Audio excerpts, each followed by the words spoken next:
Halo semuanya, apa kabar nih para pejuang nilai dan pemburu ilmu? Selamat datang di video pembelajaran hari ini. Siapkan fokus, otak, dan jangan lupa camilan kalau ada. Pada video ini kita akan membahas materi dari biologi sel dan molekuler pada suatu studi kasus tentang kanker yang mungkin kelihatannya serius, tapi tenang. Kita bahas pelan-pelan supaya nggak bikin pusing. Yuk kita mulai pembelajarannya.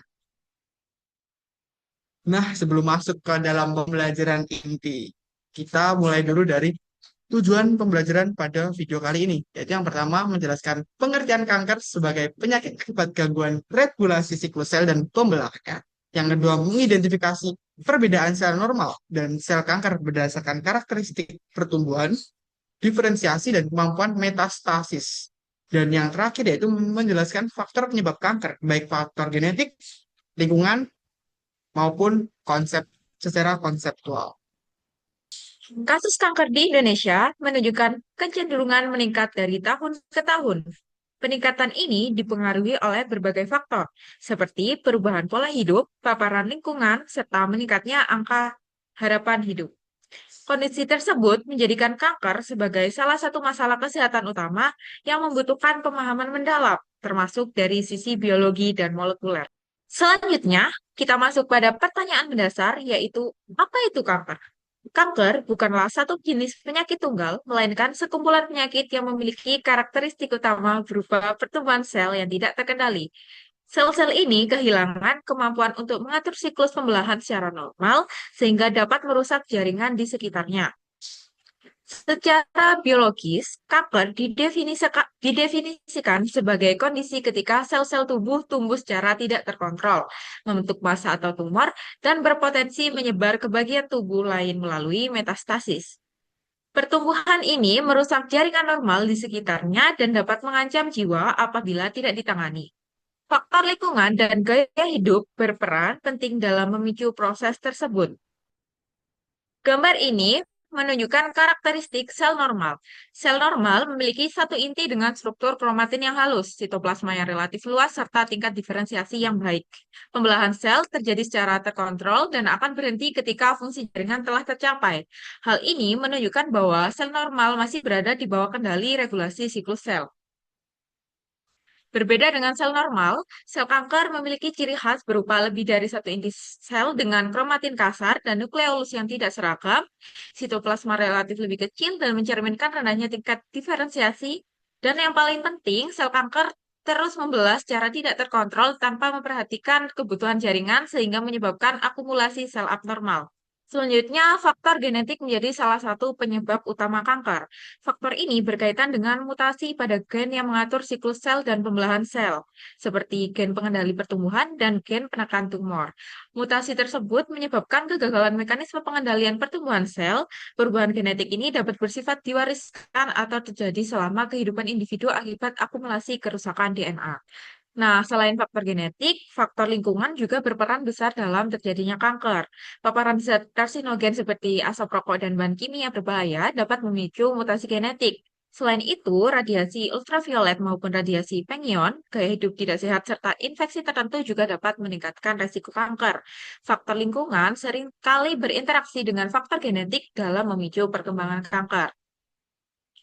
Nah, untuk gejala kanker dapat bervariasi, antara lain perubahan kebiasaan buang air besar atau kecil, gangguan pencernaan, batuk kronis atau suara serak, munculnya benjolan pada bagian tubuh tertentu, keluarnya darah atau lendir abnormal, serta perubahan pada tai lalat. Gejala-gejala tersebut perlu diwaspadai sebagai tanda awal untuk dilakukan pemeriksaan lebih lanjut. Baik, selanjutnya yaitu mekanisme molekuler kanker. Secara molekuler, kanker diawali oleh mutasi genetik dan epigenetik yang mengubah pengaturan gen dalam sel. Aktivasi onkogen disertai kerusakan gen penekan tumor menyebabkan sinyal pembelahan sel terus aktif dan siklus sel kehilangan kendali.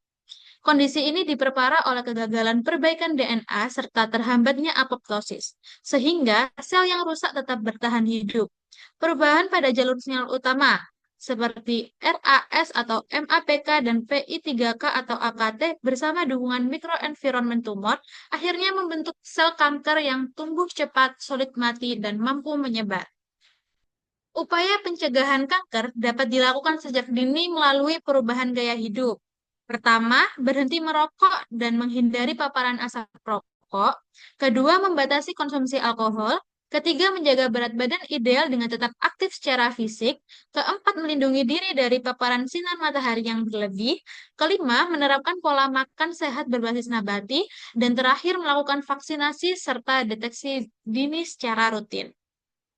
Baik, selanjutnya, pengobatan kanker dilakukan melalui beberapa pendekatan, bergantung pada jenis dan stadium penyakit tersebut. Operasi bertujuan untuk mengangkat jaringan kanker, sementara kemoterapi dan radioterapi digunakan untuk membunuh atau menghambat pertumbuhan sel kanker. Selain itu, terapi target dan imunoterapi dikembangkan untuk menyerang sel kanker secara lebih spesifik dengan memanfaatkan karakteristik molekuler dan sistem imun tubuh, sehingga diharapkan meningkatkan efektivitas pengobatan dan menurunkan efek samping. Kali ini akan membahas lanjutan materi konsep kanker, khususnya pada level biologi molekuler, dengan mengaitkannya pada analisis studi kasus nyata dari artikel jurnal internasional. Artikel yang akan kita bahas berjudul The GX43 Mediate Autophagy Mechanism Influence Triple Negative Breast Cancer Through the Regulation of RIP31 yang dipublikasikan pada jurnal Cancers MGPI. Melalui pembahasan ini, kalian tidak hanya memahami konsep kanker secara teoritis, tetapi juga melihat bagaimana konsep tersebut diaplikasikan langsung dalam penelitian ilmiah. Penelitian ini dilatar belakangi oleh beberapa fakta penting. Pertama, TNBC dikenal sebagai subtipe kanker payudara yang paling agresif dan memiliki tingkat metastasis yang tinggi. Kedua, protein connexin 43 atau GX43 menunjukkan ekspresi abnormal pada kanker payudara, namun perannya masih bersifat kontroversial. Apakah sebagai penekan tumor atau justru promotor tumor? Ketiga, autofagi diketahui mendukung kelangsungan hidup sel kanker pada tahap lanjut. Keempat, protein RAB31 berperan dalam regulasi autofagi dan jalur sinyal pro-kanker. Berdasarkan hal tersebut, peneliti mengajukan hipotesis bahwa sumbu GX43 dan RAB31 dapat mendorong progresi dan metastasis TNBC melalui aktivasi autofagi. Tujuan utama penelitian ini adalah mengungkap mekanisme baru progresi TNBC melalui sumbu GX43 RAB31 autofagi dan juga menegaskan peran GX43 sebagai promotor tumor pada kanker payudara triple negatif, kemudian mengidentifikasi RAB31 sebagai mediator kunci dalam aktivasi autofagi, kemudian menjelaskan peran autofagi dalam mendukung pertumbuhan dan agresivitas tumor. Yang terakhir adalah memberikan dasar ilmiah untuk pengembangan target terapi molekuler baru pada TNBC. Selanjutnya, metode penelitian. Pada penelitian ini menggunakan pendekatan biologi molekuler yang komprehensif. Meliputi yang pertama, ada sampel klinis TNBC pada pasien pasca operasi. Selanjutnya, kultur sel TNBC dan juga sel normal payudara. Kemudian memanipulasi gen GX43 dan RAB31 atau knockdown dan overekspresi. Selanjutnya, dianalisis ekspresi gen dan juga protein. Kemudian dilanjutkan dengan uji fungsi sel kanker, proliferasi, migrasi, dan juga invasi. Dilanjutkan dengan validasi interaksi dan mekanisme imunofluoresensi atau GOIP. Kemudian juga diuji secara in vivo pada model tikus NOT ALB versi dengan inokulasi sel TNBC overekspresi GX43. Dilanjutkan dengan bioinformatika analisis ekspresi GX43 yang terakhir yaitu diuji T dari ANOVA dengan P kurang dari 0,5. Oke, sekarang masuk ke dalam bab hasil dan pembahasan. Bisa dilihat pada gambar berikut adalah hasil bioinformatika menggunakan basis data cancer cell line Encyclopedia dan Human Protein Alpha Atlas yang menunjukkan bahwa ekspresi koneksin 43 lebih dominan pada garis kanker payudara subtipe triple negatif B-center dibanding sub, subtype lainnya. Validasi eksperimental melalui imunohistokimia pada jaringan klinis menunjukkan bahwa ekspresi CX43 pada TNBC cenderung lebih tinggi dibandingkan jaringan normal di sekitarnya, di mana temuan ini diperkuat oleh hasil RT-PCR dan Western blot yang memperlihatkan peningkatan signifikan ekspresi mRNA dan protein CX43 pada sel TNBC dibandingkan dengan sel epitel payudara normal. Hasil ini mengidentifikasi bahwa CX43 berpotensi berperan paling penting dalam patogenesis TNBC. Selanjutnya bisa dilihat pada gambar analisis prediksi interaksi protein menggunakan genemania dan string yang mengidentifikasi RAB31 sebagai salah satu protein yang berpotensi berinteraksi dengan CX43, di mana hasil imunofluoresensi menunjukkan kolokalisasi CX43 dan RAB31 di sitoplasma sel TNBC. Interaksi fisik antara kedua protein ini dikonfirmasi melalui uji koimunopresipitasi. Selain itu, perubahan ekspresi CX43 berdampak langsung terhadap tingkat protein RAB31. Knockdown CX43 menurunkan ekspresi RAB31, sedangkan overekspresi CX43 meningkatkan ekspresi RAB31. Hasil ini mengidentifikasi bahwa CX43 berperan dalam regulasi RAB31 secara positif. Oke, sebagai hasil pembahasan, didapati yang pertama, yaitu ekspresi koneksin 43 atau CX43 ditemukan meningkat secara signifikan pada jaringan dan garis sel kanker payudara triple negatif dibanding jaringan normal, yang menunjukkan bahwa CX43 memiliki pola ekspresi khas pada TNBC dan berpotensi berperan dalam patogenesis kanker ini. Yang kedua, peningkatan ekspresi CX43 terbukti mempercepat proliferasi serta meningkatkan kemampuan migrasi dan invasi sel TNBC baik secara in vitro maupun in vivo, yang mengidentifikasi bahwa CX43 berkontribusi terhadap sifat agresif dan progresivitas tumor. Yang ketiga, CX43 terbukti berinteraksi secara langsung dengan RAB31 dan mengatur tingkat ekspresi protein tersebut, menunjukkan bahwa RAB31 merupakan mediator molekuler penting dalam jalur persinyalan yang dikendalikan oleh CX43 pada sel TNBC. Yang keempat, sumbu CX43 RAB31 terbukti mengaktifkan autofagi yang melalui peningkatan ekspresi ULK1 dan protein autofagi terkait, sehingga mendukung kelangsungan hidup agresivitas sel TNBC. Dan yang terakhir yaitu peran sentral CX43 dalam mengatur proliferase, interaksi molekuler, dan aktivitas autofagi menunjukkan bahwa CX43 memiliki potensi besar sebagai target terapeutik baru untuk menghambat progresif kanker payudara triple negatif. Oke, kemudian masuk ke bab dampak dan manfaat. Nah, secara ilmiah, penelitian ini memberikan beberapa kontribusi penting. Yang pertama itu menjelaskan peran pro-tumor CX43 yang sebelumnya masih kontroversial. Dan yang kedua, mengidentifikasi RAB31 sebagai mediator penting sebagai dalam jalur autofagi kanker. Selanjutnya, memberikan wawasan baru bahwa autofagi dapat menjadi target terapi, bukan sekedar proses seluler biasa. Dan yang terakhir, membuka peluang pengembangan terapi molekuler spesifik untuk TNBC.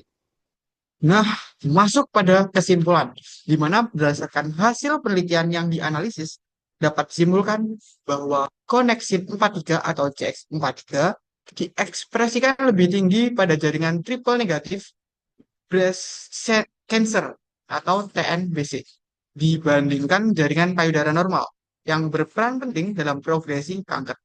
Peningkatan ekspresi CX43 terbukti mampu mendorong proliferase, migrasi, invasi, serta pertumbuhan tumor baik pada uji in vitro maupun in vivo, yang menunjukkan perannya sebagai promotor tumor pada TNBC.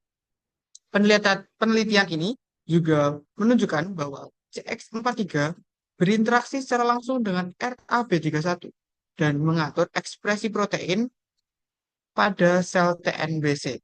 Nah, aktivitas sumbu CX43 RAB31 selanjutnya memicu pada autofagi yang ditandai dengan peningkatan ekspresi protein autofagi seperti ULK1, ATG5, dan LC3, serta penurunan P62. Aktivasi autofagi ini tidak bersifat protektif, melainkan justru mendukung agresivitas kanker, sehingga mempercepat perkembangan dan progresi TNBC. Nah, untuk refleksi pribadi dan kelompok, pada artikel ini sangat relevan dengan pembelajaran biologi molekuler kanker karena mengkaitkan teori dengan data eksperimen secara nyata. Metode yang digunakan tergolong kuat dan valid karena memadukan pendekatan in vitro, in vivo, dan bioinformatika. Namun, keterbatasan penelitian ini adalah jumlah sampel jaringan klinis yang relatif kecil, sehingga masih diperlukan penelitian lanjutan dengan populasi yang lebih besar untuk memperkuat temuan. Sehingga secara keseluruhan, temuan ini menegaskan bahwa autofagi yang dimediasi oleh sumbu CX43 RAB31 berperan penting dalam mempertahankan kelangsungan hidup dan sifat invasi sel TNBC. Oleh karena itu, CX43 berpotensi menjadi target terapeutik molekuler baru dalam pengembangan strategi pengobatan kanker payudara triple negatif di masa depan. Wah, nggak kerasa ya, ternyata belajar nggak serem itu. Semoga setelah menonton video ini, materi dari topik kanker jadi lebih mudah dipahami dan nggak cuma numpang lewat di kepala nih. Oke, sampai jumpa di video pembelajaran berikutnya. Tetap semangat dan stay awesome. Dadah!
perkenalkan aku Dewi Firta Amalia Magir. Halo, perkenalkan nama aku Nafisa Moida Rahma. Halo, perkenalkan nama aku Warna Najwa Diana. Halo, nama aku Nicholas Christian Evo.